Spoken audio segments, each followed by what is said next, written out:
So the next thing that's kind of up to be talked about, we hinted at it in the last Meet the Solomons video when we were doing our book tour recap. But the next thing on our calendar is the end of my sabbatical. So I've been on like an interesting sabbatical time for about a couple years.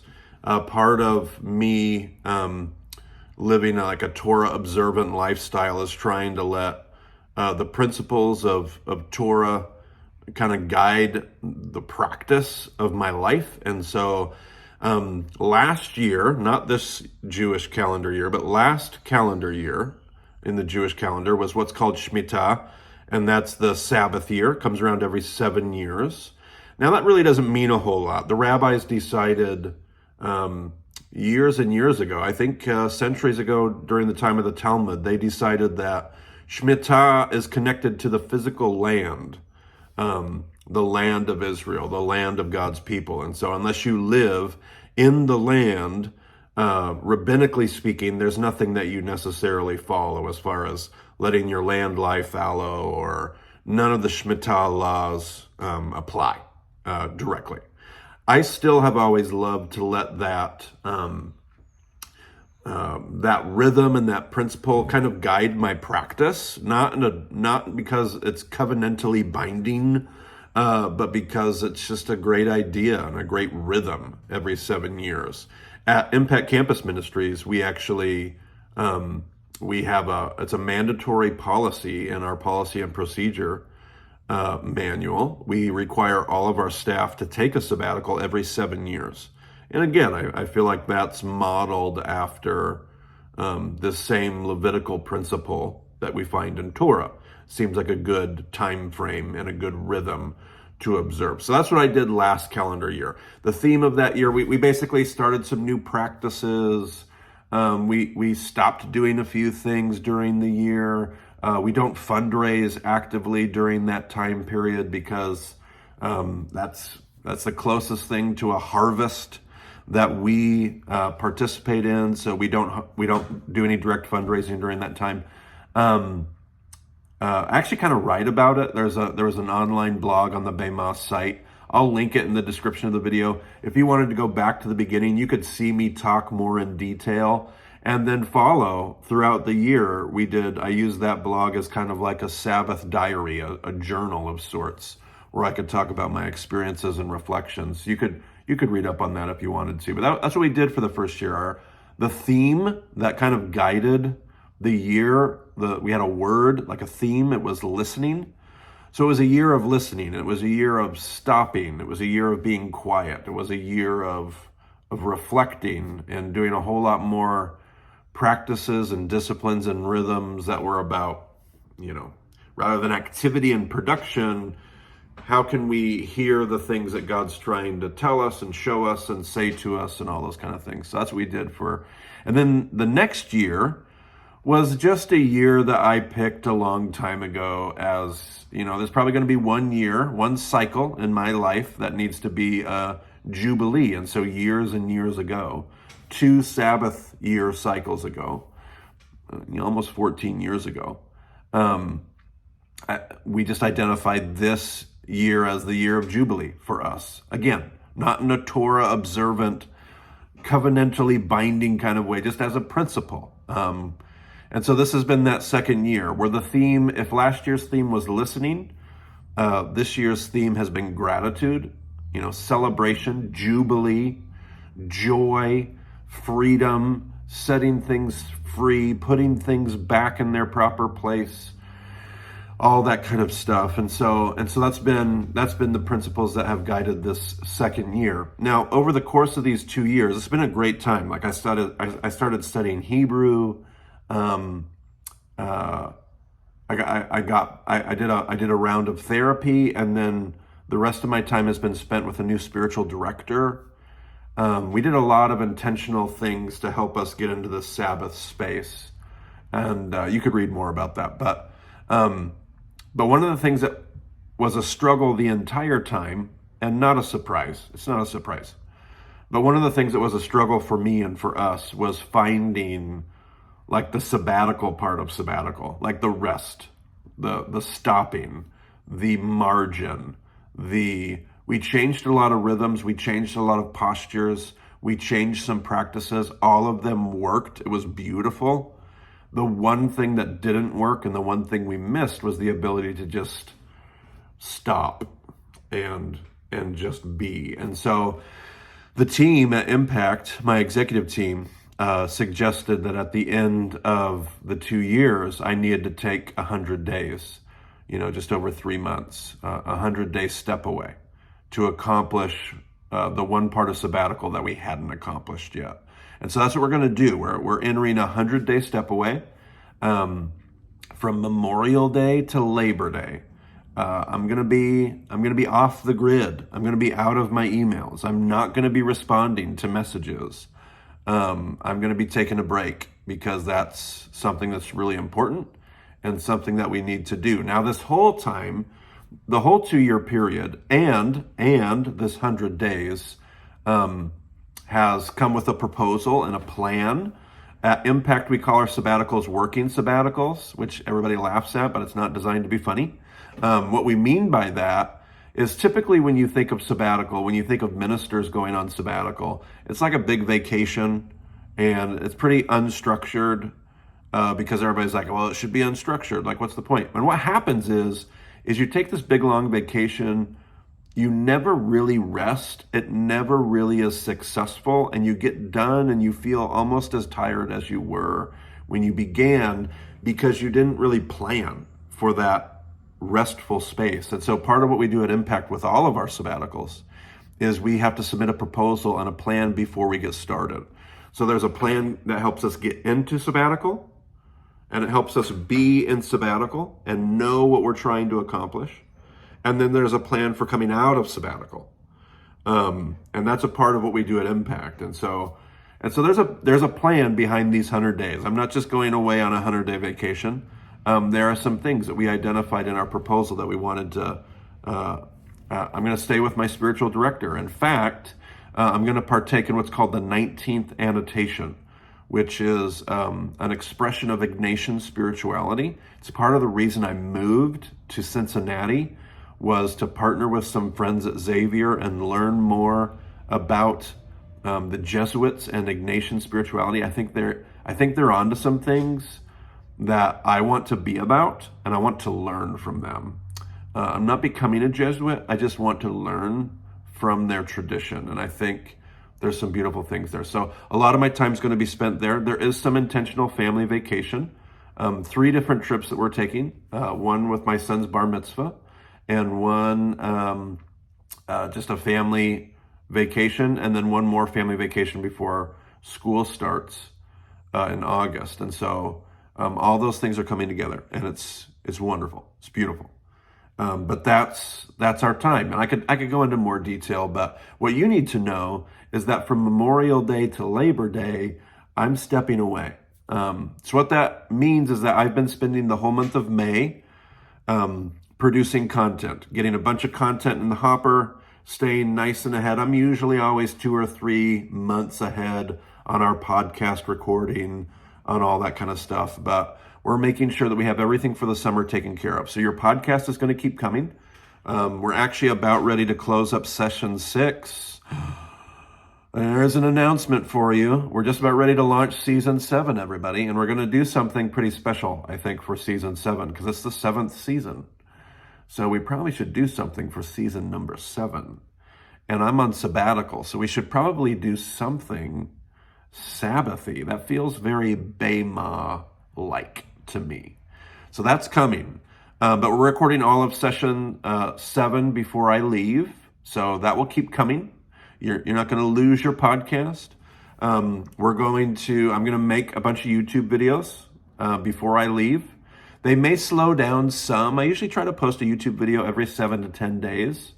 That could probably slow down to every 14, every other week or so over the summer. But you're going to keep getting the Kingdom Series videos.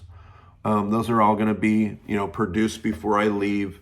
I won't be responding and replying to comments, or I'll be much less responsive. So you will keep getting content, but I personally, behind the scenes, will be gone, off the grid. I will not be receiving email. If you send me an email, you're going to get an auto response telling you that I'm not looking at email until Labor Day. Those emails are not going to stay in my inbox. I am not going to come back and try to catch up on 3 months of emails. All those emails are going to be deleted. All of them will be deleted. And I'm not saying that to be mean and harsh. I'm just saying that just so that you guys know what to expect. And I don't want everybody to try to be getting around the system or no, I'm setting some hard boundaries for my own benefit, for my own health, and for the spiritual success of the sabbatical space. And we're going to delete every email between Memorial Day and Labor Day. It'll be deleted. If it's important, write me after Labor Day. That's the only way I'm going to see it if it's an email. Social media, we got a new media arts coordinator, Shakoa. She's doing great. She's going to continue to take over more and more and more of the social media, but I won't be responding on social media. I'll probably have like a copy paste auto response that's going to go out just letting people know I'm on sabbatical. And I'm going to have other people help me manage all that stuff. Here's my point. I am off the grid. All right. Yeah. So there you go. I'm not going to be, all the emails are going to get funneled to the team. So the team is not on sabbatical. Marty is on sabbatical. So the team's going to take care of it. And frankly, we've been needing to do a lot of this stuff anyway. Like we've been needing to figure out new ways of doing communication, because I spend too much time in email inboxes and managing messages on Facebook and all that kind of stuff. So we've been working for some time to make some changes, and Sabbatical is helping us, kind of forcing us in a good way into some of the changes that we've needed to make for a long time. So anyway, the team will take care of it. A lot of the Bible questions that get sent to us, there's a lot of Bible questions that Marty answers that come into the email. We're going to start funneling all the Bible questions towards our monthly live stream Q&As. That's really what those spaces were created for and what they're designed for. And we just cannot keep up any longer with all the Bible questions that come in every day through the website and through social media inboxes. We just can't keep up with that. And so we're going to try to take all those Bible questions and funnel them in a particular direction. And that's not going to change when Marty comes back from sabbatical. We're going to keep all of the things that we put into place. We're going to keep them in place so that Marty can find a healthier place and a healthier space, and we all can do our jobs in better ways. So just know that, use the contact forms on the website. That's always going to be the best. It's always going to be the best option. Just go, whether it's the Marty Solomon site or whether it's Bema Discipleship, just use the contact form. There's a contact form there. It hasn't always worked in the past, but we think it's been working correctly for quite some time now. You may not get an email response. We're getting too many. The team cannot personally respond to every single email that comes in. You may get an auto response telling you that we've received your email.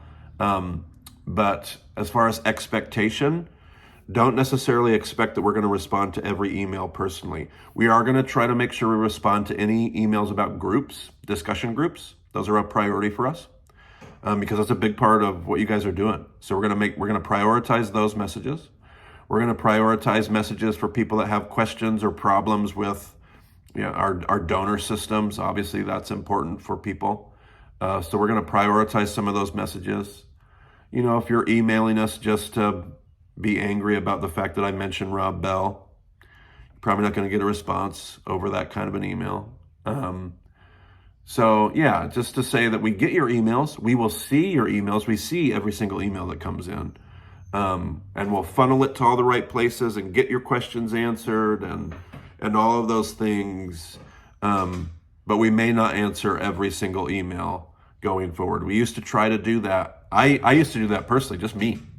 And then the team tried to do that for a long time. And we just need to be using our time and our resources in healthy ways.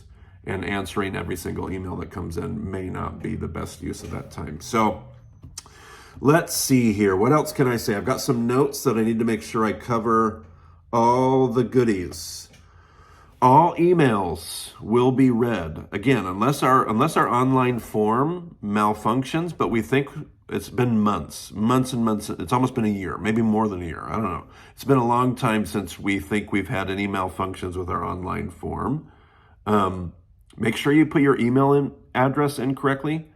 A lot of times people mess up their email address when they send it, and then we can't send you a response. And that happens more often than you would imagine. But all emails that we receive are read. They're all read. Somebody's eyes on our team sees them. An actual BEMA team member sees an email, every single one. And then they get sent to the right place. Bring those questions to the monthly Q&As. We do a monthly live stream Q&A. We're going to start doing those when I'm back from sabbatical. Okay, so starting this fall, starting in September, we're gonna resume our monthly live stream Q&As. We might even get some other BEMA team members in on some of those, and they might start helping me do those. But that's where we're going to funnel Bible questions. All right, Bible questions are going to go to our monthly Q&A spaces. Show up for those. Utilize those.